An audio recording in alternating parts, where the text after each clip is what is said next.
He was about 10 years old. He had a 15-year-old babysitter who was a woman, and she said to him, "Do you want to smell my vulva?" So any issue you have with sex or relationships, I'm your woman. Have you heard the name Bonnie Blue?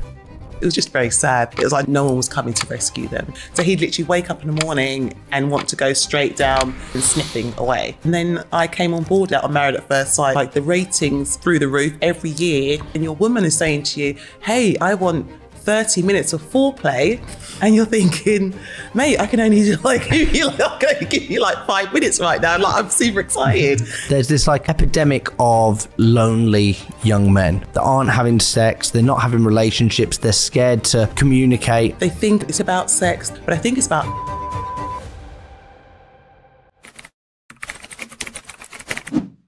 Charlene Douglas, thank you for being here. It's a massive honour. I'm very, very excited to talk to you, as I'm sure Jack is as well. We always start our podcast off the same way. So who are you and what problem do you solve? Okay, so I'm Charlene Douglas. I'm a psychosexual therapist, and I solve the problems linked to sex and relationships. So any issue you have with sex or relationships, I'm your woman. Okay, so for someone listening, let's imagine it was a typical doctor's surgery. Okay. What are the symptoms that make someone end up in the office with you? Oh, this is a good question. So oftentimes the relationship is broken down, so communication is broken down. People are at a bit of a stalemate and they aren't being intimate anymore. So usually that's the point where one person will say, "Hey, let's go and speak to Charlie." Right. Nice. Yeah. So it sounds like people will come to you when it's too late, or they're trying to get there because they're feeling it. What are some of the early warning signs? You know, like on a car where it flickers on, it says, "Get this checked out." What are some of those early signs? Yeah, I think when you're arguing quite a lot and you're not resolving the issues, obviously if sex isn't happening and it's something that's important for you in the relationship, then that's a bit of a red flag that something needs to be addressed here. I think avoidance as well, and that can happen quite a lot in relationships where you have one or both partners that are just not talking about it. It's like the elephant in the room, but you maybe notice that you're becoming irritable about other things, like, you know, you didn't do the washing, or you didn't put the rubbish out. So I think those types of issues, you start to notice actually maybe you might need a bit of help. But so often people wait until it really has built up. They have like a big argument, someone walks out, and then it's like, "Oh, let's go and see Charlene now." Yeah, let's get Charlene in. Okay, I wanna dive straight into the deep end. I want to understand attachment styles. Where do we start? Oh, that's a big question.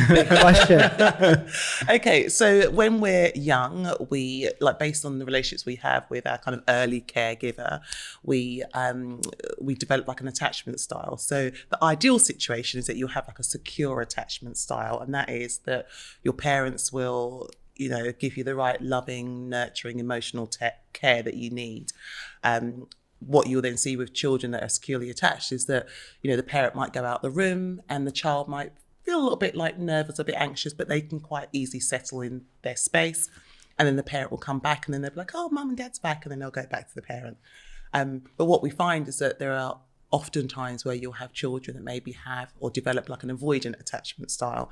And that can happen if there's like neglect in the space. So the child then just learns, well, I just have to like do this world on my own, and no one's going to come to help me. It's quite sad to see. And I remember when I was training, seeing examples of children that had this like avoidant attachment style. It was just very sad. It was like no one was coming to rescue them. And then you have the anxiously attached, where maybe there have been times where their parents have been quite unpredictable. So sometimes the parent's there, but sometimes the parent's not.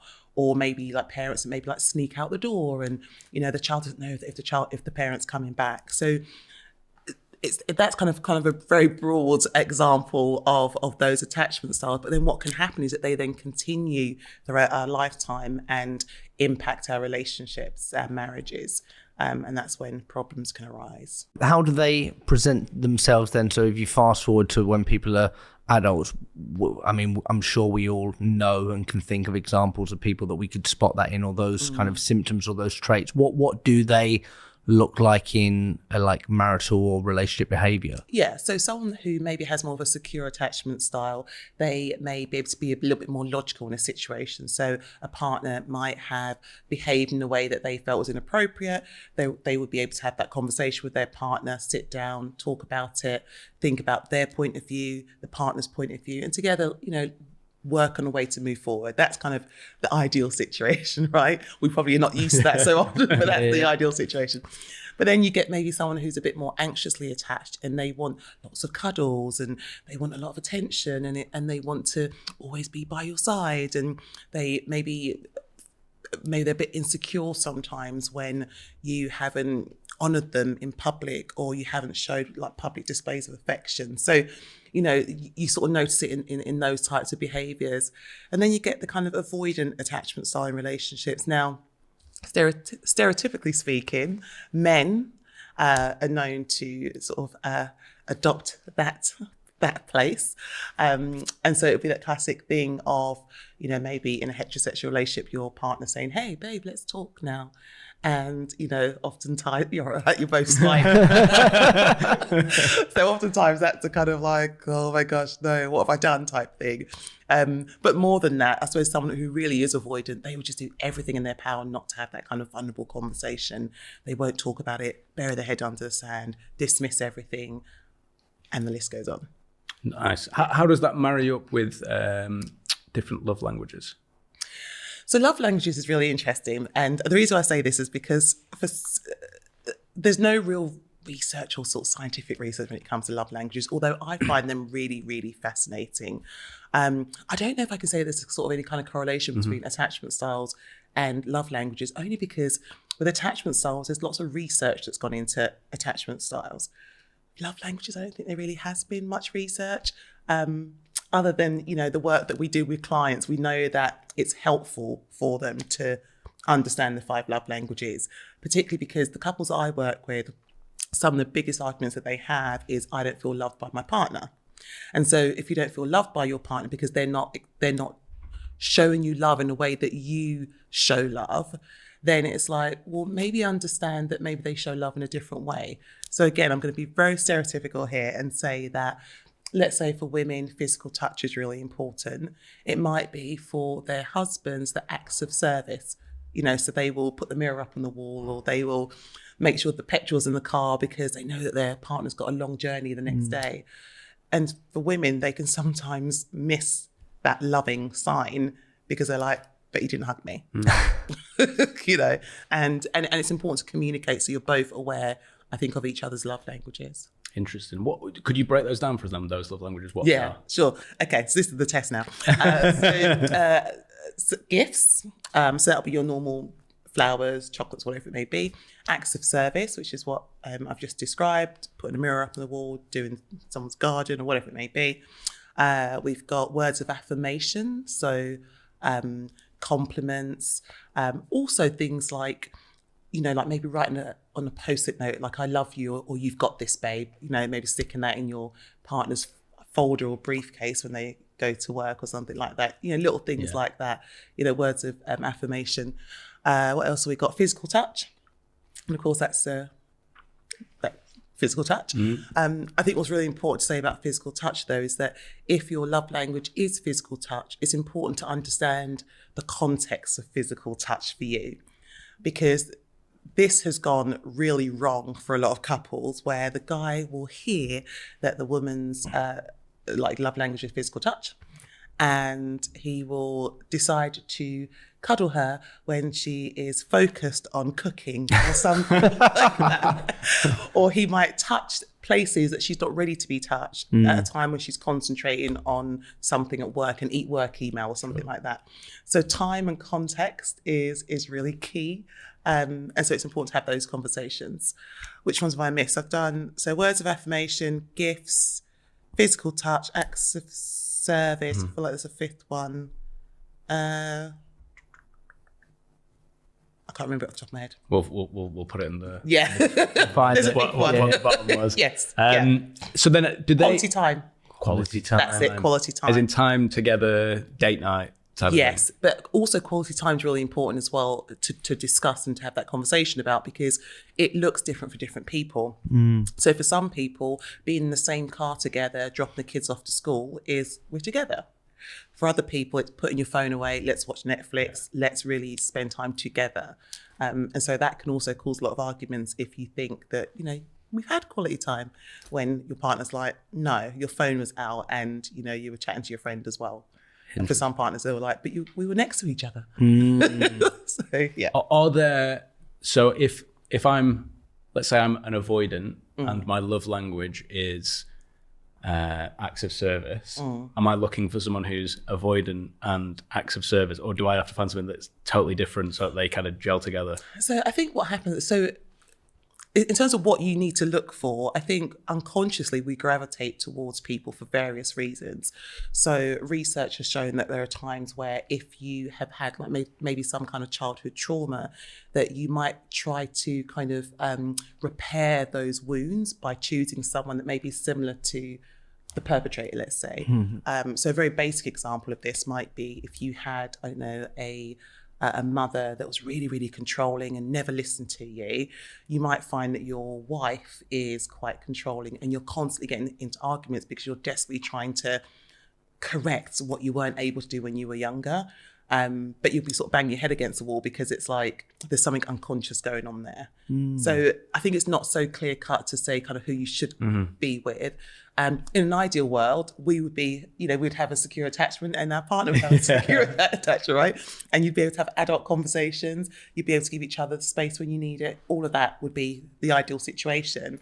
But I think that the more emotionally safe you feel with a partner, which usually happens over time, the more the sorts of the secure elements of you can come out, so you do feel connected and you don't always then feel so triggered. Yeah. That was brilliant. So we're obsessed with therapy techniques and how we use them in everyday life and use them. I keep thinking about like the avoidant. Okay, so you've got an avoidant that comes into your studio, your office. They lay down on the shalong and then you're having a conversation with somebody that's probably avoidant. How are you getting them to open up and be honest and give you that information? Yeah, so I, as well as being a psychosexual therapist, I'm also a psychodynamic counsellor, and that's where the psychodynamic element comes in. So for me, what I'd be looking to do, now I feel like I'm telling you all the tricks. give it us all. Yeah, so any avoidant person listening will be like, I know what you do. But the key is kind of build like what we call a therapeutic alliance. So that kind of real strong relationship so that they feel safe with you. They don't feel like you're sort of pushing them into a corner, trying to get an answer from them, because that's going to kind of push them into the corner a lot more. What I would do, my choice of language might be a bit different. So I'd help them to understand that, we're in this together. Let's kind of let's explore this together. Let's unpack this together. I wonder how that felt for you. Sometimes when you're avoidant, you might struggle to find the words to express the feeling. And so it might be them expressing a story and me saying, oh, that sounds quite sad. And in their mind, they may never have really acknowledged that it was sadness. But the more that's sort of said to them, the more they have the space to have a think about it. Psychodynamic counselling is, I think, fantastic, but it's not for everyone, because part of the work is allowing for silence. And not everyone is okay with that. We're in a world or a society where it's all about kind of instant, you need an answer straight away, which is probably why CBT works so well. Although in saying that, research has shown that a lot of people then kind of sort of head over to other types of therapy once they've done CBT, because it's quite short term and sometimes people want to go a bit deeper. But I think with psychodynamic counselling, it is important. It is long term. You allow for silences. You allow for a relationship to be built. And when people feel emotionally safe, that's when you usually get the best out of them. So then a lot of relationships, I would say, will kind of fall down because of that lack of communication, that they're not going in having conversations with therapists. It's getting to a point where it's too late and it's blowing up and they're leaving it. So what can people do when they're in relationships to communicate more effectively? Again, big question. Sorry, Charlene. But I'm known for them. Questions. No, I really love these questions. So I think the first thing is that you have to acknowledge that there's a problem. And so what usually happens is that it takes a while before people realize that we really have a problem when it comes to communicating. So a lot of the couples that I work with, the very first thing that they will say to me is, Charlene, I have an issue with my partner in the bedroom, so linked to sex, but my actual relationship is fine. So they're like, you don't need to kind of delve into the relationship part. It's just a sex, it's just in the bedroom. And I would always say that it's never just in the bedroom. This has started in the relationship. You haven't felt respected. You haven't felt valued. Your voice hasn't been heard. You have felt emasculated. Something is going on here that is playing out in the bedroom, like 100%. So in terms of helping them to communicate, I suppose therapy in itself, obviously talking therapy in itself is powerful because you're teaching people how to communicate. So the questions that I would ask my clients teaches them how communication actually works. I suppose I'm known to ask the questions that people avoid as well. And you'll see that on, I suppose, Married at First Sight, but also in my practice that, if someone's saying something to me like, yeah, like the sex is great, I'll say, what is it about the sex that's great? Right? Good question. Right. And when they say, well, this is really, really lovely, I'll say, well, tell me a time when something wasn't so good. Because oftentimes what can happen, people just focus on yeah, it's great, we had a good time. And I'm like, So if it was so great, tell me the reason that you're not going back to it. Like what's going on there? And so I suppose what I'm saying is that in terms of teaching people how to communicate through the therapy, they kind of learn some of those skills. In saying that, there are tools that you can give people as well. So helping people to understand the importance of really actively listening to your partner. So often what happens is you just wait for your partner to finish talking so you can just say you're you're just, and if you really want to show that, I'm being mature here, you're like, okay, just finish. In your head, you're thinking, just finish. And then you're going to give it to them with your evidence. But what can happen in that space is that you're both doing the same thing. And so no one's really listening to each other. So a lot of the work that we do in therapy is teaching people how to actively listen, because that's really important. When you said that, then I think about one thing my wife, and I think lots of people's wives don't like, is when you go straight into that kind of like fixer mode straight away. So problem is presented and it's like, oh, have you ever tried doing this before? Before you've like made it so much worse. And having that space to go, oh, that sounds really frustrating or annoying, or I could see why that would bother you, tends to land a bit better. Do you know why that is? Why it's so much more frustrating to jump straight into, I want to fix this for you? Well, everyone's different, right? So there's some people where that works really well. They're looking for a solution. But I think sometimes people just want to know that you're in it with them, that you're validating their feelings, their emotions, their thoughts. What can be helpful is to say, is there anything that you'd like me to do to help? So that they have a choice, because otherwise it could indirectly sound like you're saying to them, wow, your problem's really bad. Like, how could you not have thought of this? I'm giving you a solution. Like, right? It can sound a bit like that. And if you're in that space where you're feeling really overwhelmed anyway, and you're maybe not feeling that great, you're not feeling very powerful, the partner that's over your shoulder and says to you, well, all you have to do it. And you know what, with all due respect to men, and we absolutely love men, sometimes the male tone of voice can, for some, be a bit patronising, right? Can't it, Jack? Yes, it can, Zach. Mansplaining. Right, the mansplaining. And sometimes it could be like, all you need to do is, did you not think about doing? Yeah. And some of those choice of words or that tone can just trigger someone. Yeah, I'm with you. One of the other things that you mentioned about that one is kind of jump back to is, so at the start of relationships, it can feel like you're both very sexually compatible. Yeah. And then flash forward past kind of honeymoon phase, it's kind of, that's what you're actually like as a sexual partnership. Why is that? Why are you so sexually compatible at the start? And then you're kind of, oh, actually, we're really like 6 months down the line. That's what we're both like as a default setting.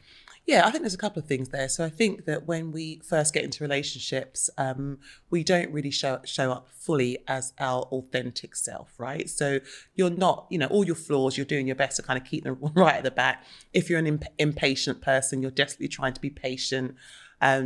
If you're a bit selfish, you're desperately trying to be selfless. Like, that is just natural. And then there comes a point, usually I say around the 3-month point, where you can't hold on to the lies anymore. And your personality comes out. And that's not to say, actually, I say lies as a joke, but there are there's different parts of our characters, right? So there are parts of us where we feel really overwhelmed and we don't know what to do with it. But there are times we can feel maybe overwhelmed and we know exactly what we need to do. So, but I think when you first meet someone, you show them all the good sides, right? Also, when it comes to sex and intimacy, it's all very new when you first meet somebody. So it's very unpredictable, it's very new. Oftentimes you don't live together. So there's that excitement of, oh, I get to see my partner and all the kind of imaginations, all the excitement around that. We also know that desire is created when there's distance as well. So when there's a little bit of distance and you're like, oh, we're going to come back together, that could be exciting. But if you're like living together, you're seeing the good and the bad of your partner. You've just gone to a toilet and they've just come out, right? Or you've seen underwear that didn't look as sexy as it did when you first met them. All those things kind of contribute to this sort of shift in the relationship. And I think it's in those moments that people try so desperately to just hold on to what they had when they first started, as opposed to acknowledging, no, I need to be intentional daily to keep this relationship alive. In the same way you would, like, you know, when you're at work, right? So you go to work, you don't just sort of stay stagnant in your role and, you know, not learn how to do things any better or any differently. You have team meetings, you have one-to-ones, you do all that you can to be better. And then usually you'll be promoted. That's kind of the idea, right? But with relationships, I think people just sort of stop. They're like, well, we love each other and there was sexual attraction. We've got kids now and we've got a house, so it's okay. But actually, you've got to still keep putting the work in to kind of keep it new, keep it alive, keep it fun. And that's where I think people sort of fall down because they don't always do that. So what are the... I guess what's the prescription, Charlene? What should people be doing to fix that, to go in and be like, right, this is going to be the thing that blows everyone's socks off and gets us there? Yeah, I think you have to do the work on yourself. I think so for so many people, they have maybe childhood trauma, or when I say childhood trauma, I don't always mean like trauma as we know it in terms of those big things. You know, even some of the kind of what we call the small T traumas, you know, maybe parents that divorced and we just felt a bit abandoned, even though we maybe saw our dads at the weekend, you know, all of those kind of experiences can impact how we show up in a relationship. And so it is our responsibility to be the best version of ourselves in the relationship and to kind of continue to work on that. And particularly in this country, it's not necessarily the done thing, and there's still a lot of stigma around therapy.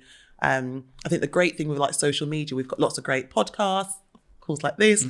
We've got relationship podcasts, we've got sex podcasts, so you can learn if you want to, but not everyone does. So I think if you want to go into a relationship and you want to make it work, you've got to do the work on yourself. Like, that is key. But you've also got to learn how to communicate and compromise. And I think if you can't do that, then you'll be coming to see me.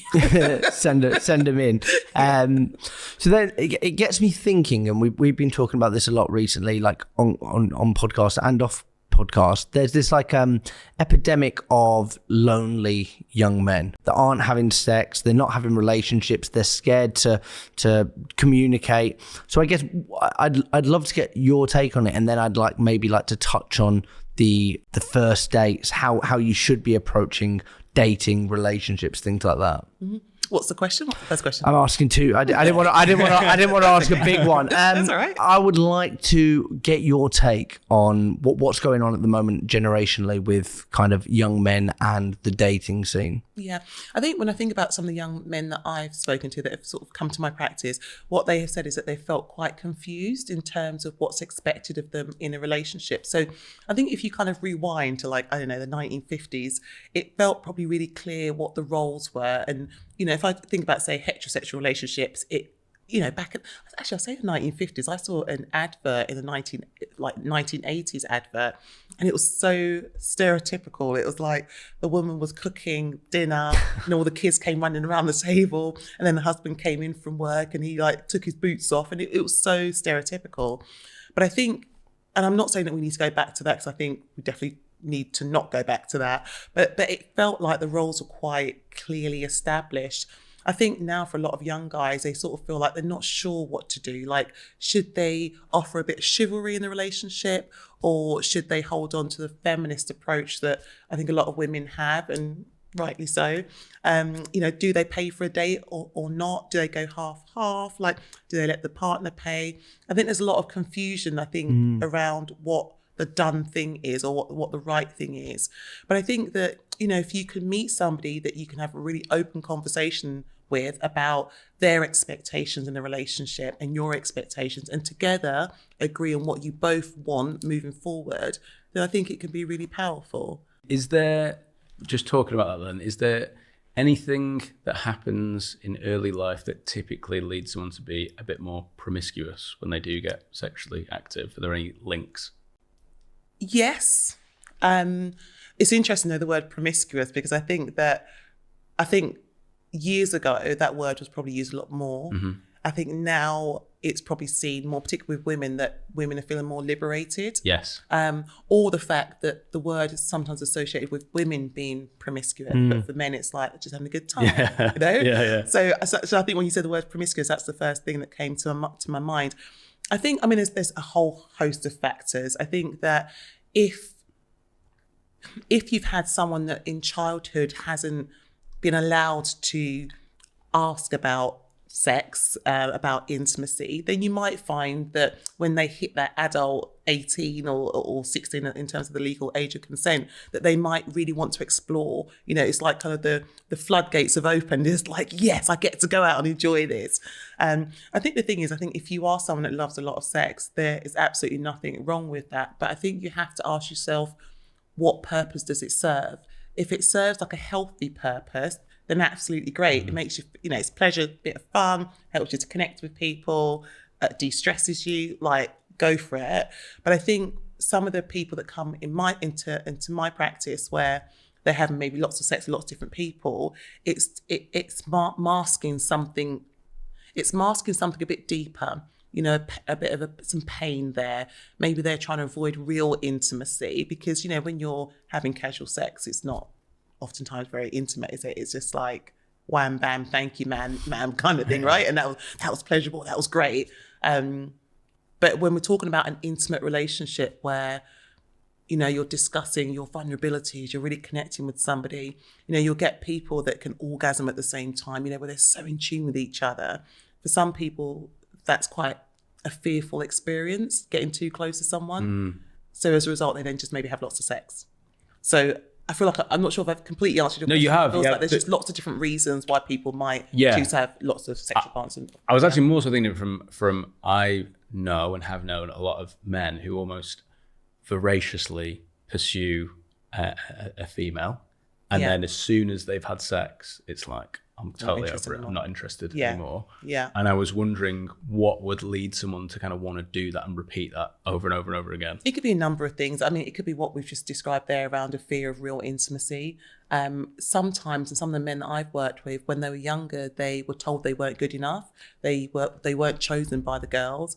So now it's like there's this quest to prove to themselves constantly that I'm good enough, I can get the girl. And once they've got the girl, they're not interested anymore. And that I see quite a lot in my practice actually, where some men are just like, I actually do want to settle down. I just can't connect with a woman. I just love the chase, that adrenaline, because it's a bit of an adrenaline rush, isn't it? It's like, can I get her? Can I get her? Yes, I have. Oh, great. Okay. Can I get another one? But then there's a loneliness in that as well, because we are designed to be in relationships. So if you can never really connect with a partner, that will catch up with you eventually.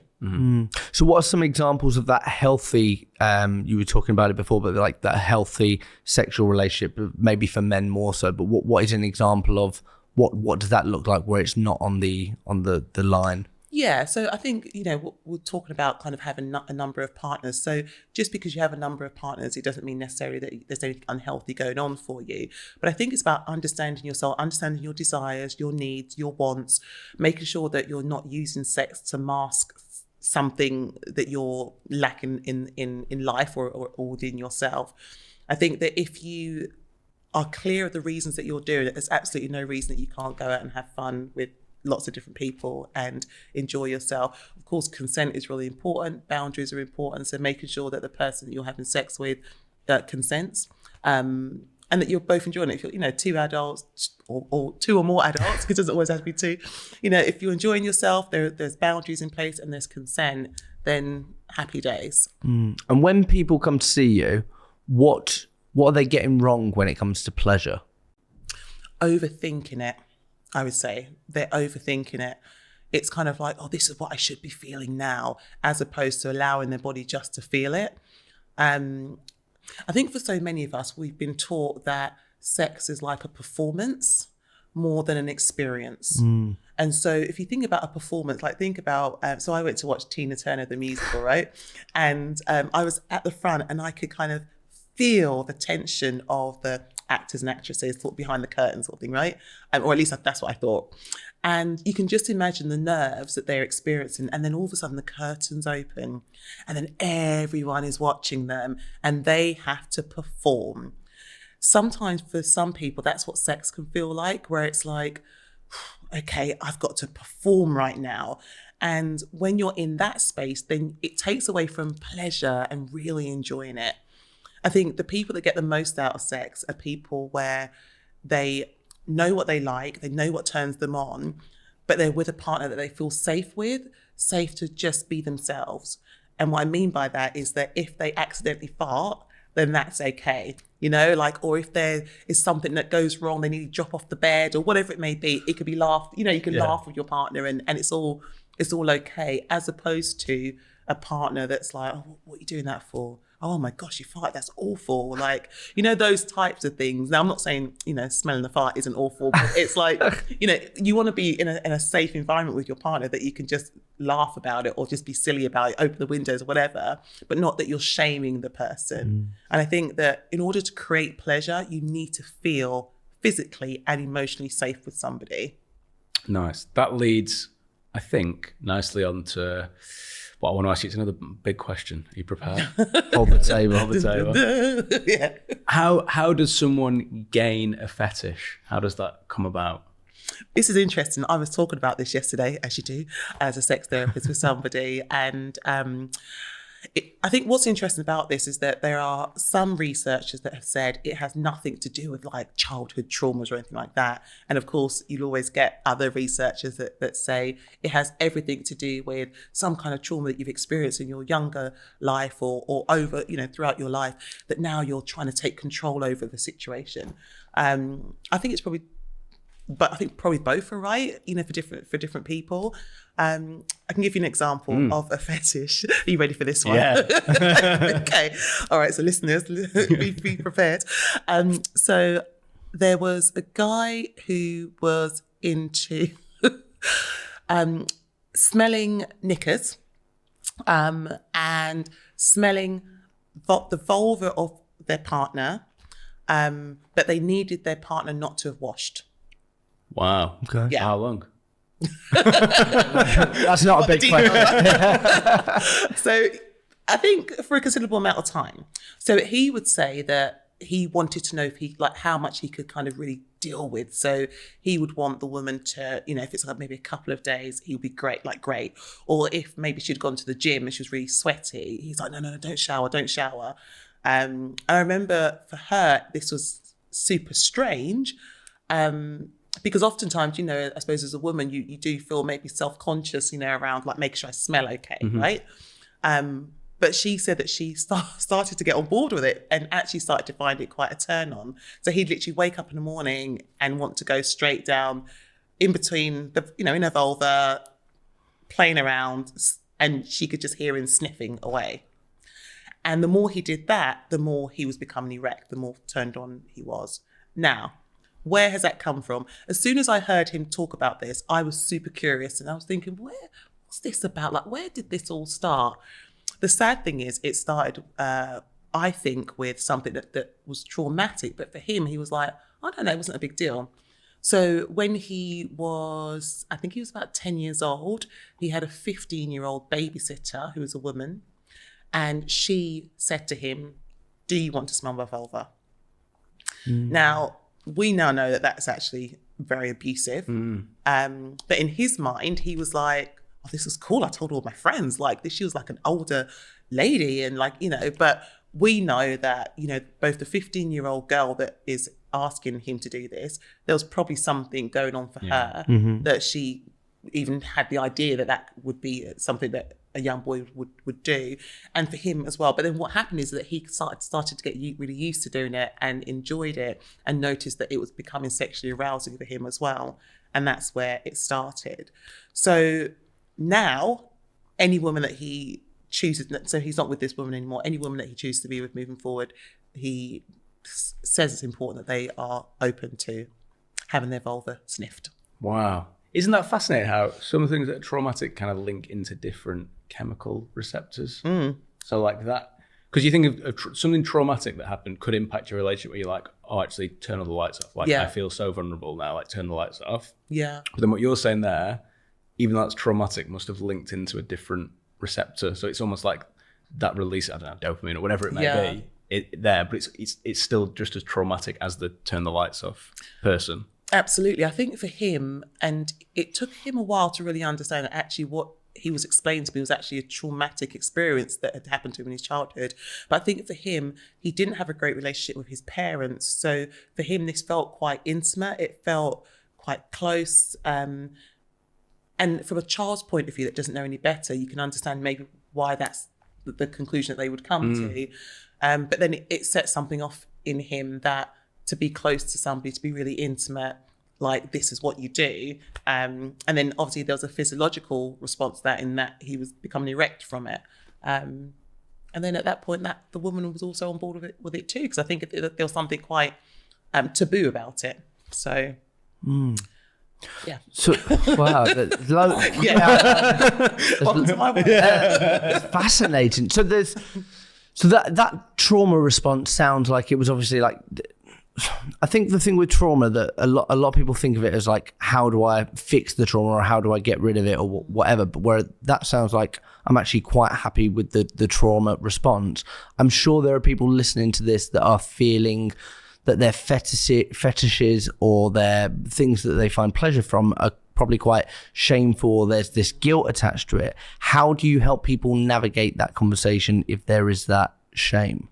Well, I think if there's shame attached to it, it is about understanding what, I suppose just unpacking it, you know, just kind of, because I think that the whole thing around shame is that you're not able to kind of apply logic to the situation. So the therapist's role is to kind of help you to apply logic to it over a period of time so that the messages that you're sending to yourself that I should be ashamed is a bit different, you know. Instead of I should be ashamed, it's like this situation happened to me. You know, I was a young person, I didn't have the control over the situation.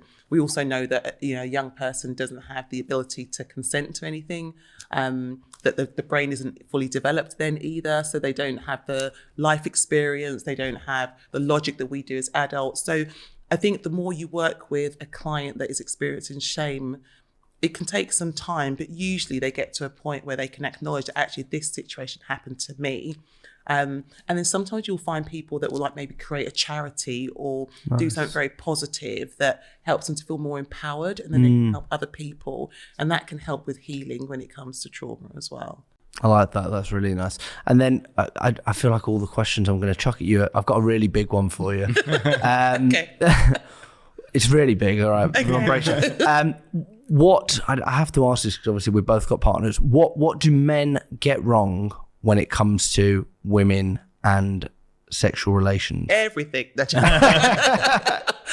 Okay, this is a really good question. I'm really glad that you've asked this question actually, because I think for men it can be difficult to take the feedback on from your partner about what pleases them and what does it for them.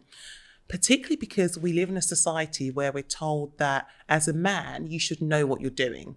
You should be always up for sex. You should always be hard and erect. You should ejaculate after X number of minutes. And if you take too long to ejaculate, what's going on?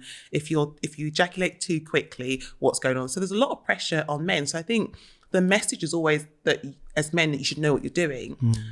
So I think if you have a partner that's saying to you, look, I like to be touched in this way, or, you know, can we introduce sex toys? Now that is very controversial because men and sex toys that are designed with women in mind is not always the greatest match. Sometimes men feel like they're a bit redundant and, they're not needed. Sometimes women probably contribute to helping them to feel like that by kind of just sort of sitting in the corner with their sex toy.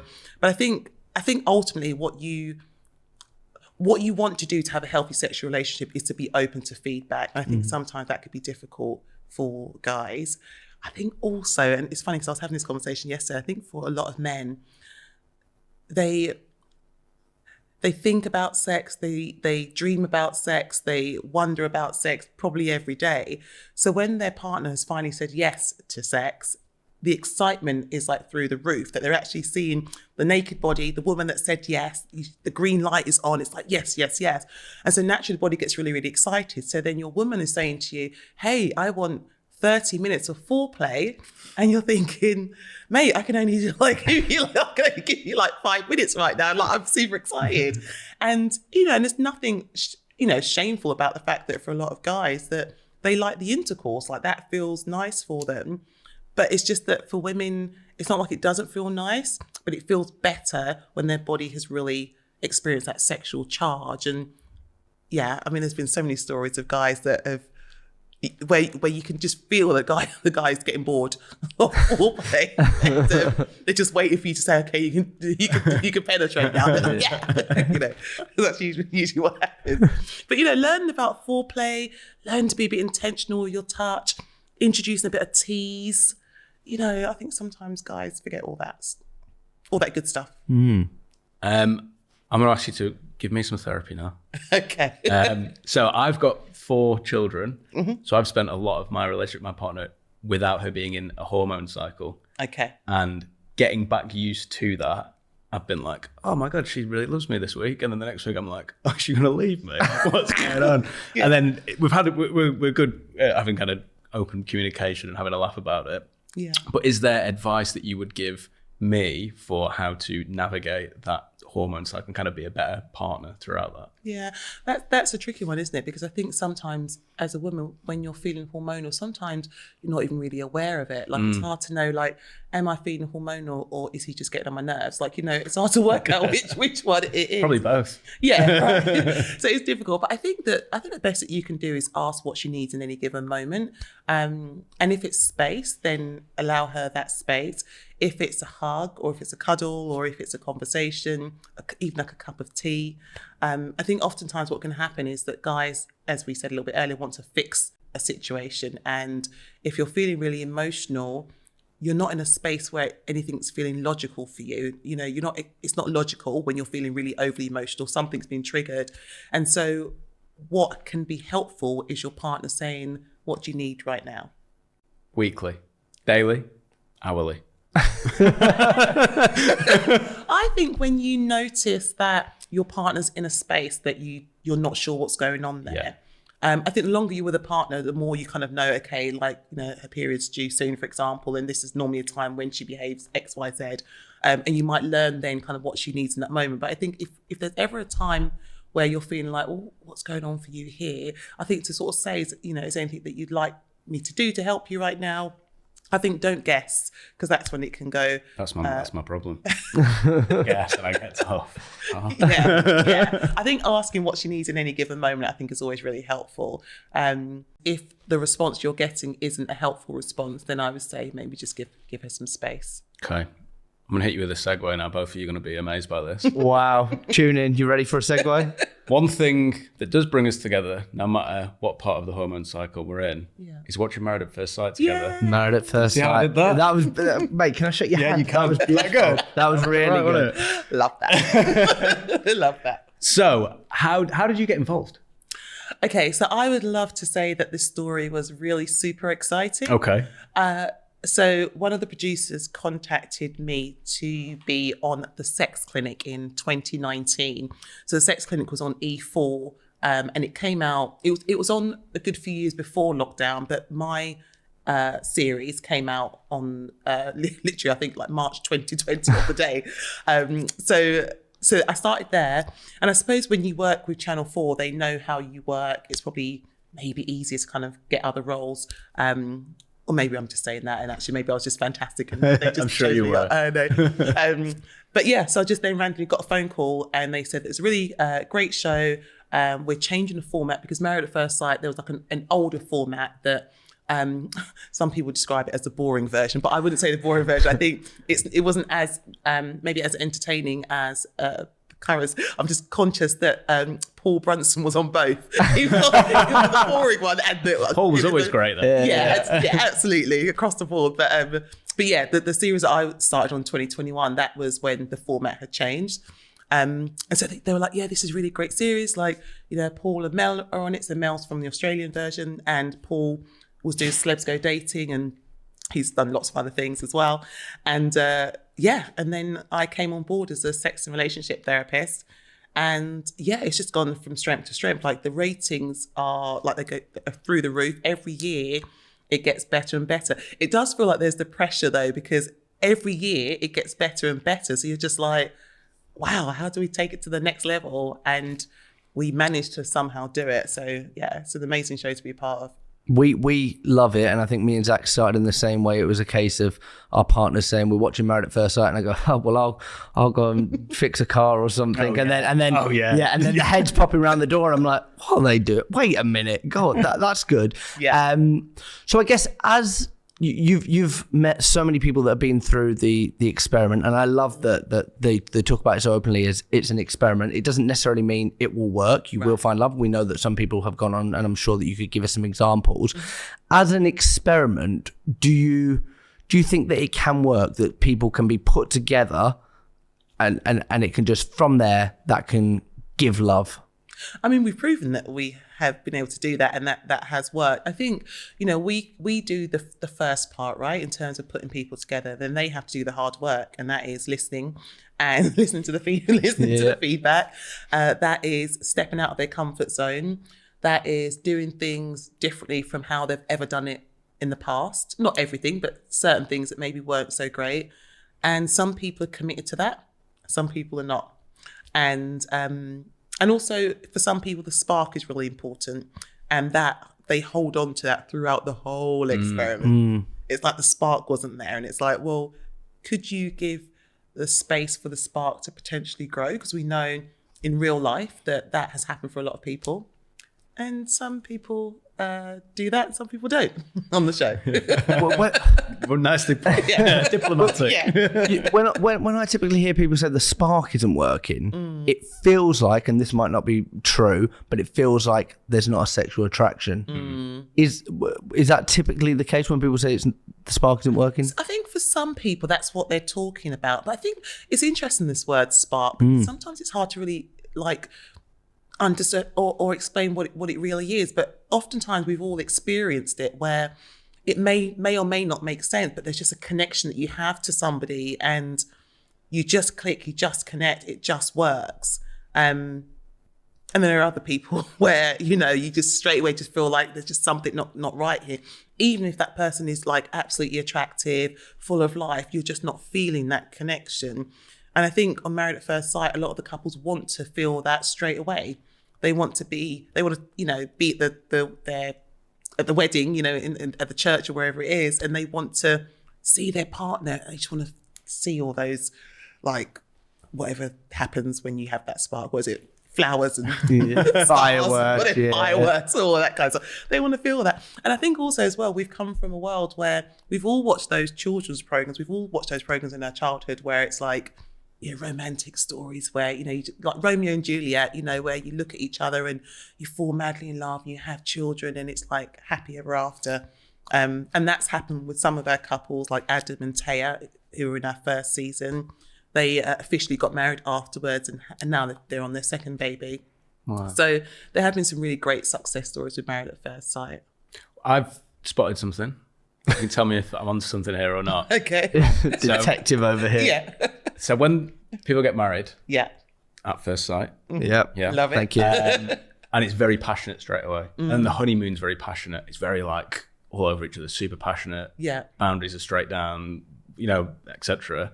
They seem to be the ones that maybe don't do as well long term in the experiment, whereas the ones who kind of slow burn have to overcome a few bits at the start And then a few weeks in, they kind of have that more tighter bond, seem to do much better.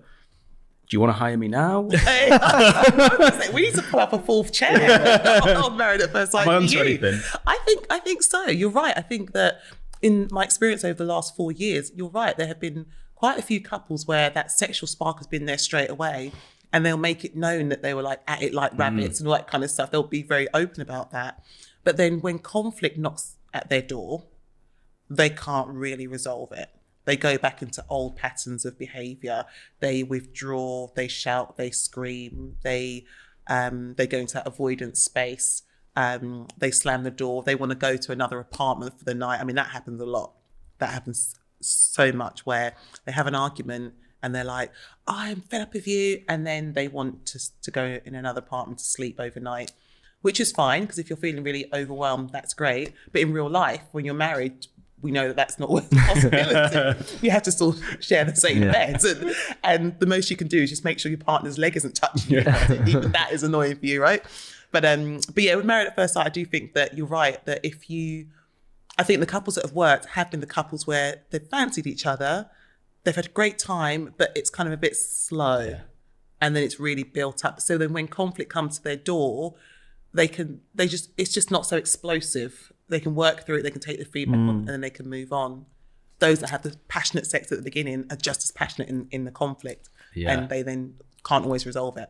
So you heard it here first, guys. I think you're onto something. Add it to your LinkedIn profile. Yes. The other thing that's probably more of an obvious observation that I think anyone could see is when you have the sofa sessions, the weekly commitment ceremony. It feels like those people who I'm here to be right. There's an argument or a dispute here, but actually I'm here to be right. Those ones never do well, unless you can get them to a point where it's kind of more about mutual agreement. So how much do you think communication style of someone coming in and being like, I just have to be right, gets in the way of even having any connection that's long term? I think you have to be in a space where you're more committed to resolving a situation with your partner more than being right. And of course, as a couples therapist as well, I see that quite often. So what will happen is you'll have a couple that have had an argument and they cannot wait to see Charlene.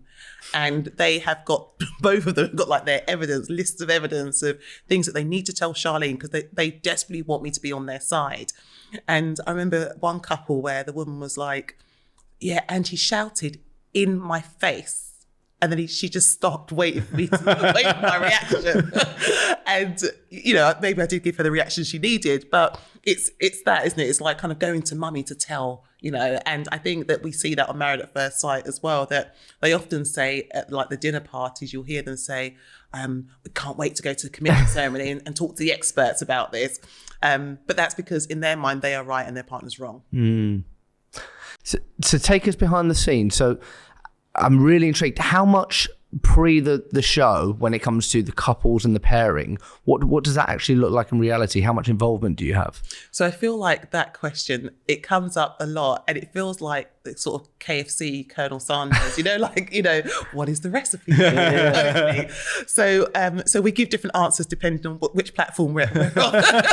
So I think what I will say is this. So we obviously match them, right?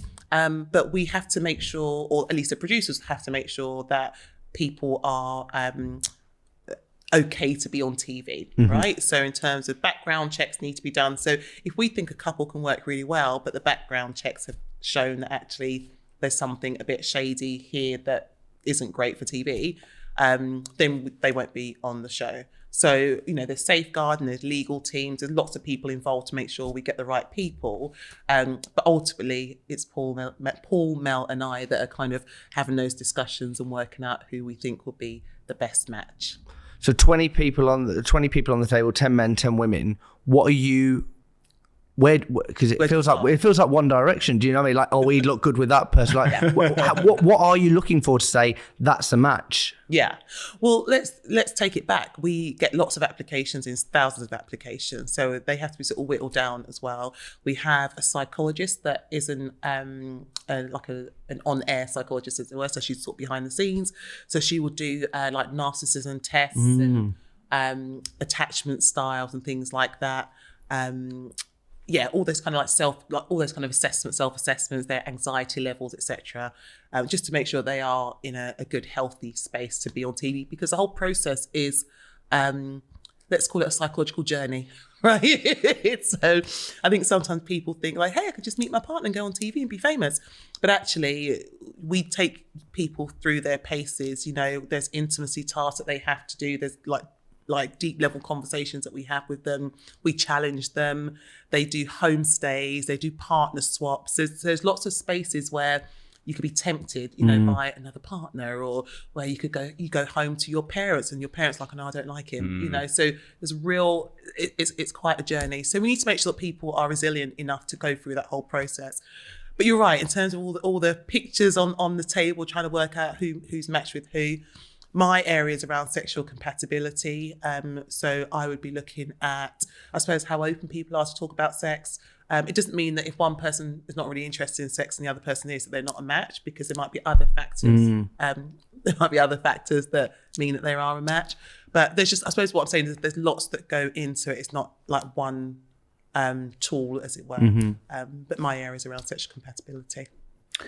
I'd heard, this might be a myth, that the dinner parties, you watch the whole thing. Yes, we do. So it's not, so obviously we get the televised highlights, but you watch the whole thing from start to finish. Yeah. And is that the only time you've seen them that week? So you don't know anything that's happened in the lead up? No, we don't know. Get to see it there? No. So, and this is often the thing, isn't it? So I think we get a little bit of slack sometimes in the media, because when it gets to the commitment ceremony, we're asking questions. Sometimes the public are like, well, why are you not going in harder on that person?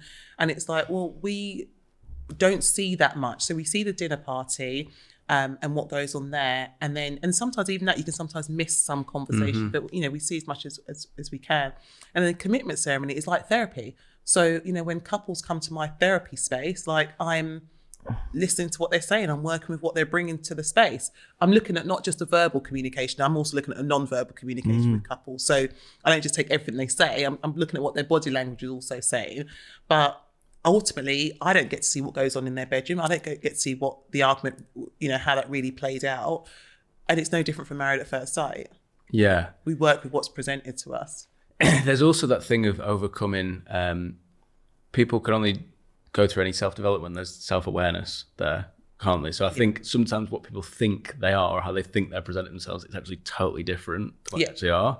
Is there a difficulty in the commitment ceremony of kind of getting someone to like, here's the ugly mirror, and they're just not acknowledging that was them? Oh yeah, that happens all the time. Yeah, but it's difficult for all of us, isn't it, to take feedback on. And also as well, your defenses are probably going to be quite high if you're sat on a couch in front of Paul, Mel and Charlene and all the other couples watching you as well. And if you also then acknowledge the fact that 2 million people are also probably watching you as well, because that's the reality, right? It's nerve-wracking, and you will want to defend yourself. And so if Paul, Mel or myself are saying to someone, you need to really, think about your behavior and think about like how that impacts others, it might be that you are going to do your very best to defend yourself and be like, well, no, actually, I think this person is also to blame, because why wouldn't you? We'd all probably try to defend ourselves. I think Paul, Mel and I, we try to build that rapport and that relationship with the couples and with them individually, so that they know that we're on their side and we actually want them to do better. We want the relationships to work. Like, I know people don't always believe that, but we actually do. We want, my ideal situation would be that all the 10, 12 couples work out. I don't know if that would make great TV, but I'd love for them all to work out. And that's why, I'm often the one in tears when there's some sort of sad moment that's happened when, someone doesn't like the other person and they break up. That's hard to see, because you can see how much they really want it. We've just revealed in this conversation how big of fans we are of Married at First Sight. Yeah, that's what we've given it. We were playing it tough, and there's been something in the media quite recently, and I see things on TikTok and Instagram, and there's lots and lots of comments that people are falling into two parties, and I thought, who better to ask than a sex therapist? Have you heard the name Bonnie Blue? I have indeed, yes. Okay. So Bonnie Blue has famously slept with thousands of people in a day. Yes. there are two kind of trains of thought of disgusting and also she's a woman, she can do what she wants, XYZ. What's your gut reaction? Where do you go with it? So it's really interesting. So I put a post out about Bonnie Blue a few weeks ago. So I'm not sure if you guys have seen that on my Instagram, and that got so much engagement, so many comments. Interestingly, a lot of the women were saying that it's disgusting, and she should know better, and her poor children if she has kids in the future, and who'd want to marry her and stuff like that. There was a lot of sort of shaming of her in terms of the decision that she's made. I think I'm a bit on the fence with it, in that for me, I try not to judge someone until I know them, or unless I've kind of dug a little bit deeper into like what's going on here. Because if the situation is one where she's had a very healthy childhood, healthy experiences in life, lots of love, and she just enjoys sex, she finds it pleasurable and fun, then you kind of think, well, why not? I think the bit that feels uncomfortable for me is the bit around her sort of targeting like this legally, barely legal. I think I don't know why she would go after someone like that. Why she'd really promote it. Like there's a bit of confusion for me around what that's about.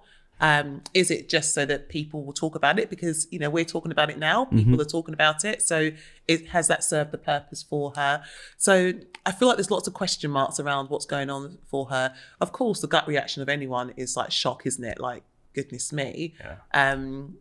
And I've watched some of her interviews, and although I've probably heard everything possible when it comes to sex, some of her reactions do shock me, if I'm honest. Like it really does. And and there's parts of me that feels quite sad about what I'm seeing. But as I said, I don't know her, so I don't know her story. So following on from that, I'm probably going to ask for some advice. I've got a young son. Zach's got 4 kids. How do we as parents and as fathers, and I'm sure mothers listening as well, but how do we prepare our children for romance, sex? What the honest conversations we should be having with them as they grow, and at what ages? Yeah, I think, it has to be age appropriate. So it's always difficult to sort of say when you should maybe introduce a conversation around sex. But I would say that when they're young, I'm talking about primary school age, I think it's important to normalize the world of sex and relationships. So for example, just being aware that if you're, seeing 2 people kissing, that you're not saying, oh my gosh, things like that, or like get a room, those types of things. Or particularly like in terms of like, if they sort of go into the world of being queer and things like that, that they're not hearing you make sort of off the cuff comments about a gay person or a lesbian person, because if that is then their experience, they won't feel like they can come to you. So I think things like that, also things like nakedness as well. So you have to get the balance right between teach them the importance of privacy and that their body is private, but not in a way that's so shaming, like where it's like, cover yourself, oh my gosh, like what are you doing? No, because that can also send a very different and difficult message. We know there are lots of adult women who, when they were younger and they started their period, their mums were like, oh my gosh, like this is the worst. Like, don't tell your dad, like come here. Like this is what you do with a sanitary towel. This, and it was all kind of secret, and it was like forbidden, and oh my gosh. And then a lot of them that I work with, a lot of women that I work with have also said that they got a bit of a lecture from their mum around like, now you can get pregnant, so be careful. And it was all very shame-based. So I think you just have to be careful about how, like how you have conversations. Make sure you've got like an open forum that they can come to you. And also, even though they might feel a bit uncomfortable about the conversation, it is important to have the conversation about healthy relationships, about sex, and that they know they can come to you if they need to. Because I think for a lot of us, that privilege wasn't awarded to us, so we had to learn as we went along. No, I'm with you. Let's finish on the book. Yes. Let's talk about the book. So if we go back to the very start, if this book was a doctor and someone picking it up was a patient, what symptoms do they need to have to make it worthwhile read? Absolutely. So it would be someone who's confused around anything to do with sex. Maybe if they feel like they're in a bit of a rut in their relationship. And I think for single people, I feel like this is the toolkit to having the best sex and the best relationship ever. Amazing. Okay. And is it the sort of book where you've got to read back to front to get your head around it, or is it I can drop in, teach myself something, apply it? How would you summarize that? I think it's best to start from chapter 1, because the way that the book has been written is that you're kind of on a journey with it. So the first chapter talks about like your sexual history. So, we spoke just now about sort of sex education and, teaching children about sex. So it starts with understanding where this has all started for you. And what I mean by that is that for some people, they think, there was nothing significant that happened when it came to sex when I was younger. And then you dig a little bit deeper and they're like, I do remember that I went into my uncle's wardrobe and there was a porn magazine that just dropped out and I didn't quite know what to do with that. But I kept going back and and it's those types of stories. But sometimes some of those porn magazines can send a very confusing message to a young child if there isn't a parent that they can go to or a teacher to answer their questions. So the first chapter kind of talks about your sexual history and where it all started. And there's lots of jokes in there about my own personal experiences with parents, or my mum in particular, who, of course this is like the 80s as well, who would, like, if Home and Away or Neighbours was on, now obviously these are daytime shows, they're not even close to 9 p.m. If they're kissing and really passionately kissing, my mum would turn the TV over, or comments will be made like, oh goodness me, like things like that, and that just sent a very confusing message, I think, around intimacy, like as if it was wrong to do that. When I was young, I wasn't allowed to have a boyfriend, and then so any boy that you liked, it was all secret. Like me and my sister would talk about it, but you weren't allowed to have a boyfriend. It was like, you need to focus on your education. So the first chapter kind of deals with that, the importance of understanding where it's all come from. And then after that, there's lots of information there around sexual desire, around sex toys, around infidelity and the impact that has on relationships, how to have the best sex ever, lots of tips around kind of like, sexual pleasure, like, ways that you can enhance sexual pleasure. I talk about temperature play when it comes to like sex toys. So there are some sex toys that you can heat up. There's some sex toys that can be really cold. You put them in the fridge or the freezer, and that creates a different sensation in your body. So there's lots of different tips in there. So I really do feel like all the DMs I get around sex and relationships, I say to them, go to the book. The answer's in the book. Yeah. Amazing. Well, Charlene, thank you so much for joining us. I've loved this conversation. I've taken so much away, and I can't wait to share it with my partner as well. I think she'll love it. If people want to find you, they want to find the book, how can they get in touch? Where should they follow you? So I think if you're on Instagram, that's probably the best place to find me, because I'm very active on Instagram, which is Charlene Douglas Official. Just in case anyone tries to take Charlene Douglas, to make sure that the official was on there. But you can also go to my website, theintimacycoachuk.com.